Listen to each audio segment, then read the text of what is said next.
You didn't lose your money. It's still in your account, untouched, right where you left it. And yet, something is taking it from you, right now, while you sleep, while you work, while you build your life. It has no face. It makes no noise. It sends no warning. It's called inflation, the invisible thief. Welcome back to Finance King and Queen. If you are new here, welcome. You found the right place. This channel exists for one reason, to give you the financial knowledge that the system never wanted you to have, broken down, made simple, made actionable. Now, in every video we have made so far, you have heard my voice, the numbers, the strategy, the financial blueprint. But today is different. Today, I am bringing in the other half of this empire, my wife. She is not just my partner in life. She is a historian. And what she knows about money, power, and how civilizations have risen and collapsed because of exactly what we are talking about today, it will change the way you see everything.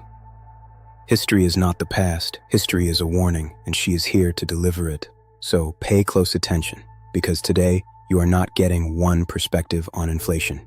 You are getting two: the financial truth of what is happening to your money right now, and the historical proof that this has been happening for 2,000 years. Let's get into it. The stage is yours, my queen. Thank you, my love. And hello, everyone. I am the queen of this empire, the historian. When I first started studying history, I kept noticing something that nobody talked about in the textbooks. Every great civilization, Rome, the Ottoman Empire, revolutionary France, Weimar Germany, at some point, the ordinary people started falling behind. Not because they stopped working, not because they stopped trying, but because the value of their effort was being quietly taken from them. And the heartbreaking part? Most of them never understood why. They just felt it. The prices, the struggle, the sense that the life they were building was somehow slipping through their fingers no matter how hard they held on. I am here today because I do not want that to be your story. What we are talking about today has been the silent destroyer of ordinary lives for over 2,000 years. And today, for the first time, you are going to understand exactly what it is. Every generation thinks inflation is a modern problem. They think it is caused by one bad government. They think it only affects the poor. They think their savings will protect them. Every single generation is wrong. It has toppled hundreds of them. It has quietly bankrupted empires. Savings are exactly what inflation targets first. Today, we are going to show you what the textbooks don't teach you, what your bank will never tell you, and what the wealthiest people on earth have always known. And we are going to show you that this is not a new fight. It is an ancient one. The people who understood it always won. The people who ignored it always lost everything. So let's start with the basics. What is inflation? Really? Here is the simplest way to understand it. Imagine your entire town has exactly 100 apples and exactly $100 in circulation. Each apple costs $1. Makes sense. Now, the government prints another $100 and hands it out. Suddenly there is $200 chasing the same 100 apples. What happens? Each apple now costs $2. The apple didn't change. It's the same apple, but your dollar, your hard-earned dollar, just lost half its power. That is inflation, not complicated, just ruthless. And here's what's important to understand. Governments have been doing exactly this for a very, very long time, long before printing presses even existed. The Roman Emperor Nero, in the 1st century AD, started secretly mixing cheap metals into silver coins. The coin still looked like silver, still had the emperor's face on it, but it wasn't worth as much anymore. By the 3rd century AD, Roman coins had so little real silver in them that soldiers refused to be paid in them. Merchants refused to accept them. The entire trade network of the greatest empire in history began to collapse, not from invasion, not from plague, but from currency debasement, from ancient inflation. The tools change, the mechanism never does. Different tools, same mechanism, 2,000 years apart. And here's the cold number you need to know today. The average inflation rate in most countries has run at 3 to 4% per year for the past century. That sounds harmless. Let me show you why it isn't. At 3% inflation, prices double every 24 years. The coffee you pay $3 for today, your children will pay $6 for, your grandchildren will pay $12. It's the same coffee, the same cup, a completely different financial reality. Let me tell you about the year 1923. Weimar, Germany. World War I had just ended. Germany lost. And as part of the peace treaty, they owed enormous reparations, money they simply didn't have. So they did what desperate governments do. They printed it. At first, inflation was just annoying. Prices went up a little faster than usual. The people grumbled, but at first they managed. But then the situation accelerated. By mid-1923, prices were doubling every few days. Not every few years, every few days. A loaf of bread that cost 250 marks in January cost 200 billion marks by November. People were paid twice a day, because if you waited until the evening to spend your morning wages, they had already lost most of their value. Workers' wives and families would wait outside the factory gates the moment the shift ended, not for a romantic reason, but because every minute of delay meant the money bought less. Imagine that. You work 8 hours, and in those 8 hours, your pay is already rotting. Now let's bring this home, because you don't need to be living through a currency collapse for inflation to damage your life. It is doing it right now, in your country, in your account. Most people believe that if their savings account balance is going up, they are getting richer. They are not. You are getting poorer. If your savings account earns 1.5% interest per year, but inflation is running at 4%, you are not winning by 1.5%. You are losing by 2.5% every single year.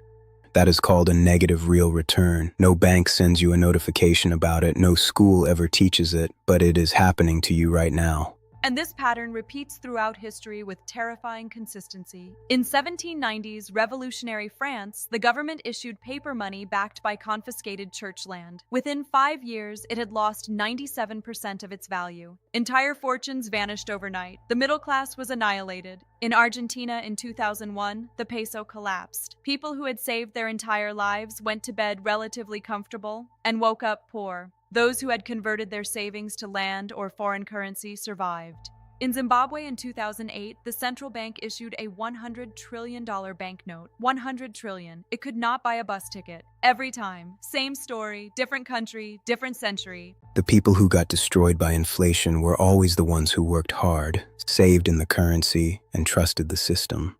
And this is the most important sentence in this entire video. The wealthy do not save money, they deploy it. Saving is for emergencies. Deploying is for building. The moment your money sits still in a low-interest account, inflation is already winning. And you know what's remarkable? The same frustration, the same feeling of working harder and falling further behind, appears in historical records going back centuries. Pliny the Elder, a Roman writer in the 1st century AD, complained that ordinary citizens were working more and more, but could afford less and less, while the wealthy landowners seemed completely untouchable. Medieval merchants in Florence in the 14th century wrote letters to each other about how their currency was losing purchasing power, and how the only people holding their wealth were those who owned land and property, not those holding coins. The people who got destroyed were never the emperors, the landowners, the aristocracy. They owned real things, things that couldn't be diluted. The people who got destroyed were always the ones who worked hard, saved in the currency, and trusted the system. Does any of this sound familiar? Here is something the history books rarely say directly, but the evidence is overwhelming. The families that maintained wealth across generations, across centuries, never did it by accumulating currency. The Medici family of Florence, the most powerful banking dynasty of the Renaissance, built their empire by deploying capital into trade ships, into art commissions, into lending to kings and popes. Their money was always moving, always working. The Rothschild family, rising in the late 1700s, explicitly moved between assets during inflationary periods. When currency was unstable, they held gold, land, and government bonds in stronger currencies. They never sat still, ever. These were not just lucky families. They understood something fundamental about money that most ordinary people were never taught. And here is the proof that stands above all other proof. In ancient Egypt, 1 ounce of gold would buy approximately 400 loaves of bread. Today, 1 ounce of gold buys approximately 400 loaves of bread. 5,000 years of inflation. empires rising and falling, currencies coming and going, and gold's purchasing power has remained roughly constant across all of it. Not because gold is magical, but because it is finite, real, and cannot be created by a committee in a government building. Here is your blueprint. 3 moves, simple enough for anyone to understand, powerful enough to change your financial future. Move 1, stop letting your cash rot. A savings account is not a financial strategy. It is a waiting room where your money slowly loses power. Keep 3 to 6 months of living expenses in cash. That is your emergency fund, sacred, untouched. But every dollar beyond that needs to be working. Sitting still is not safe. Sitting still is the risk. And history confirms this instinct completely. The medieval merchant who kept all his wealth in coins hidden under the floorboards was not safer than the one who invested in a trade voyage. The coins quietly lost value through currency debasement year after year. The merchant who deployed his capital into ships, into goods, into ventures, at least had the chance to grow faster than the theft. Risk, chosen intelligently, has always beaten paralysis. Always. Move 2, buy assets, not liabilities. Here is the single most important question you can ever ask before spending money. Is this an asset or a liability? A liability takes money out of your pocket. A car that depreciates, a television, a designer bag. These feel like wealth. They are the opposite of wealth. An asset puts money into your pocket, a rental property, a share of a profitable company, something that pays you while you sleep. Every time you are about to spend, ask that one question. It will change the way you see money forever. Move 3. Understand compound growth and use it. This is the great equalizer, the weapon that was once only available to the wealthy, but is now available to anyone with a phone and the will to start.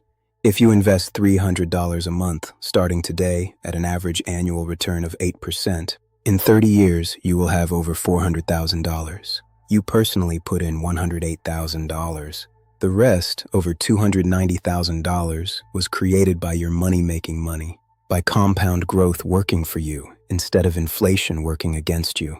Here is something the history books rarely say directly, but the evidence is overwhelming. The Roman aristocracy who survived every economic crisis in Rome's history did so because they owned land, the original asset. Land that generated crops, crops that generated income, income that bought more land. The pattern is identical whether we are talking about a Roman senator in 100 AD, a Florentine banker in 1400, or someone building a real estate portfolio in 2024. Buy things that generate value, not things that consume it. This truth is 2,000 years old. It has never been wrong. The Medici didn't call it compound interest, but they understood the concept perfectly. They called it the power of reinvested returns. Every major merchant banking family of the Renaissance understood that letting profits generate more profits was the mechanism by which small fortunes became generational dynasties. Those who understand this principle earn from it. Those who don't, pay it to someone else. That has been true for 500 years. It is still true today. History favors the prepared. Every generation that built lasting wealth won the same battle you are facing right now. In ancient Egypt, 1 ounce of gold would buy approximately 400 loaves of bread. Today, 1 ounce of gold buys approximately 400 loaves of bread. 5,000 years of inflation, empires rising and falling, currencies coming and going. And gold's purchasing power has remained roughly constant across all of it. Not because gold is magical, but because it is finite, real, and cannot be created by a committee in a government building. They chose to be the ones who understood, who deployed, who compounded, who built. Now that is you. From this moment forward, that is you. History favors the prepared, and now you are prepared. Before you go, I have one question for you. Right now, today, is your money sitting still? Savings account, cash under the mattress, a balance that feels safe but is quietly shrinking every single year. Tell me in the comments, because I read every single one. That is the deal we make with this community. You show up, you engage, we build this for you. If this video opened your eyes to something you were never taught in school, never told by your bank, then do one thing right now. Hit like, not for us, as a marker for yourself, a line in the sand that says, "This is the day I started paying attention." And if you are serious about building something real, subscribe, turn on notifications, because what is coming next on this channel is always going to go much deeper. We are just getting started. The empire is being built, one video at a time. Now go and make your money move. Break time equals 4.0 seconds.